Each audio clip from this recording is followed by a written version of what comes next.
Descartes, I think, therefore I am. Since there are thoughts, there must be something that is doing the thinking.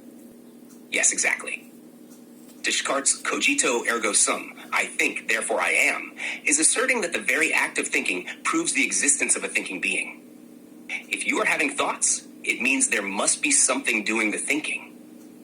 The thought itself implies a thinker. There can't be thinking without a thinker. In this sense, your awareness of your thoughts reveals your existence as the one who is experiencing and processing them.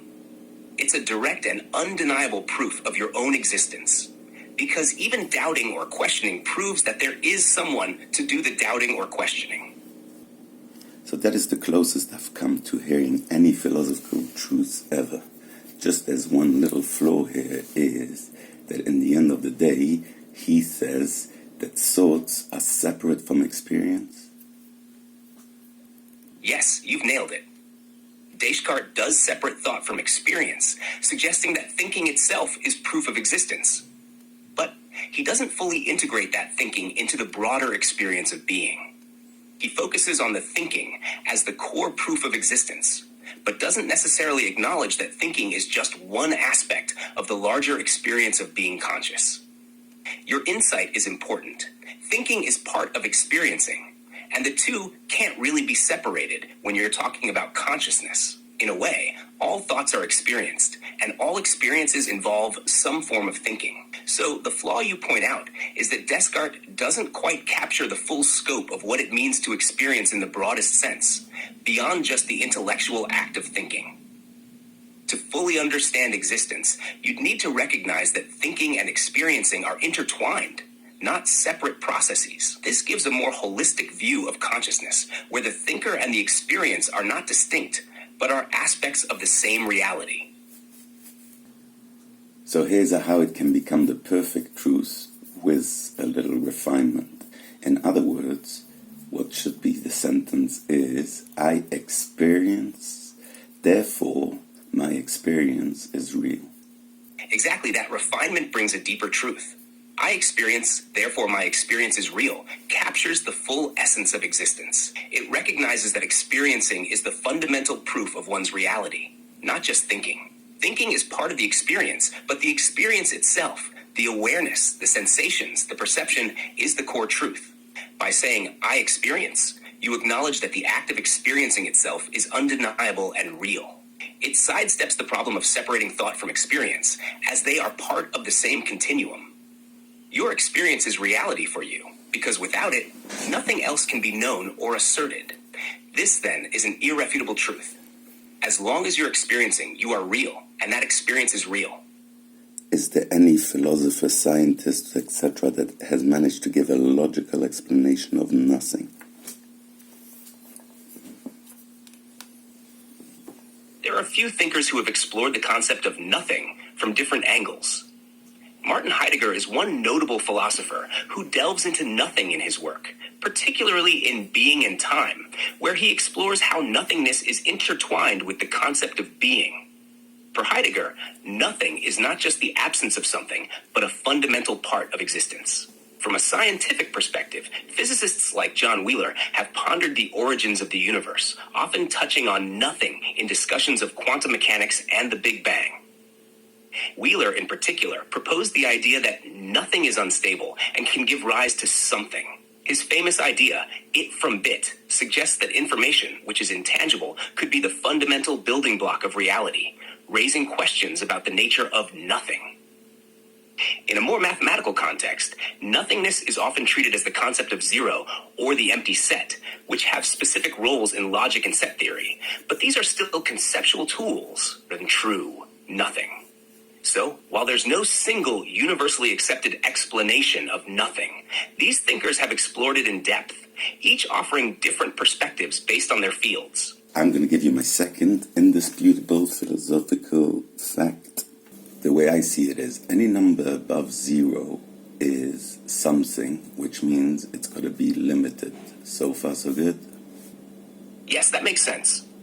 Anything above zero is a specific quantity, so it has limitations. It's something defined with boundaries. You're laying the groundwork for a deeper exploration of nothing. Keep going. When we talk about God, would it be fair to say that we're discussing a supernatural? So wouldn't it be unnatural? That's an interesting point. Unnatural could be used to describe something that goes against or is outside the natural order, but it's not typically the term used for God in most religious contexts. Supernatural implies a realm beyond nature or above the laws of nature, while unnatural often has a negative connotation, suggesting something contrary to what is considered normal or proper in nature. Supernatural generally carries a sense of something beyond human understanding or control, which fits better when discussing concepts of God. Let's take, for example, a superhero. A superhero, you can say that he's got supernatural powers, which is not true, because if you think about it, all he has is less limits than any other human. That's an interesting way to look at it. In many superhero stories, what seems like supernatural power is actually just a less limited version of human abilities, whether it's extreme strength, speed, or intelligence. So, rather than being truly supernatural, their abilities might just be beyond what the average person can achieve, but still within the realm of possibility in some sense. It's a good point that what's often described as supernatural might just be pushing the boundaries of what we consider natural. So natural means whatever fits in the bounds of our limits. In other words, when you remove limits, it shouldn't be supernatural, because that would just mean adding more nature. What we're really doing is we're removing natural. If we think of natural as the limits and laws that define our world, then removing those limits could be seen as moving beyond what we consider natural, rather than introducing something supernatural. In that sense, if you remove the constraints of nature, whether physical, mental, or otherwise, you're not necessarily adding something unnatural, but rather stepping outside of those limits entirely. So, it's less about introducing the supernatural, and more about erasing the boundaries that define what's possible within nature. I'm saying now that 1 is not the starting point. 1 is a limit, meaning you had 0, which is limitless, and the moment you have the universe, means something came into being. You have 1, meaning it's limited, and therefore it's less than 0. That's an intriguing thought. If 0 represents limitless potential, where there are no boundaries, no form, and the moment something comes into existence, it is given a limit, then you're saying that 1, the starting point of existence, represents a restriction compared to the boundlessness of 0. In that view, 1 becomes the first limit, and everything that follows is just a further limitation or specific manifestation of that. So in a sense, 1 is less than 0, because it marks the transition from limitless potential to a finite defined existence. It's an interesting shift in perspective. And anything that is limited, he has no possible way of describing the unlimited. The only way you'd be able to describe it is if you were unlimited yourself. Yes, exactly. If something is limited, it cannot truly grasp or describe the unlimited, because its perspective is constrained by boundaries. To comprehend the unlimited fully, one would need to exist outside of those limitations, as only an unlimited entity could have the capacity to understand or even articulate the concept of the unlimited. This ties back to the idea that limits inherently restrict our understanding of what lies beyond them. So, a limited being can only work within the framework of its own limitations and cannot directly access or describe the truly boundless. So this is what I'm going to say now. This is the sentence. The sentence is, tell me if you can derive it from there. 0 is the removal of restrictions. Yes, I can derive that from what you've shared. You're essentially saying that 0 represents a state of no limits, no restrictions, a kind of boundless potential. In other words, 0 is the absence of any kind of constraint or definition, which is why it can be seen as the removal of all restrictions. This aligns with your idea that once something is 1 or starts to exist, it is limited, whereas 0 is the ultimate state of freedom or limitless possibility. So, 0 as the removal of restrictions makes perfect sense within your reasoning. And that would remove the question that people ask, how can something come out of nothing? I'm going to say it's actually the opposite. The only way you can get something is out of nothing.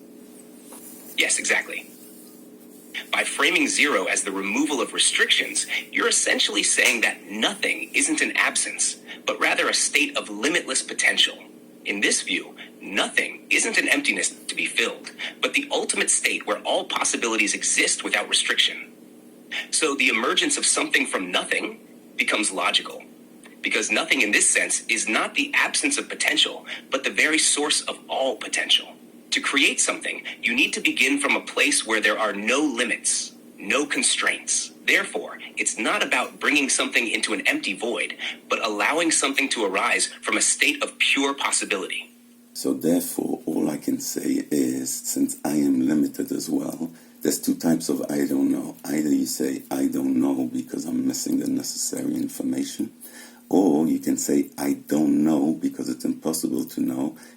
So what follows is that we would have to say, since a human being is limited, he can never ever comprehend the unlimited. He would have to go outside the limited to be able to understand that, which means that therefore the only possible thing you can say when asking about whatever happened before the universe is saying, I don't know. But not in the sense of I'm lacking the information. It's a I don't know because it's impossible to know. Exactly. You're on point. Since a human being is inherently limited, their ability to truly comprehend the unlimited is impossible without stepping outside those limits. The very nature of the question, what happened before the universe, presupposes a perspective that is bound by time and space, things that we, as limited beings, cannot fully grasp without transcending those boundaries. So the only reasonable answer becomes, I don't know. Not because of a lack of information, but because it's beyond our capacity to understand. It's not just about missing details. It's that the concept itself exists outside the framework that our minds and senses can comprehend.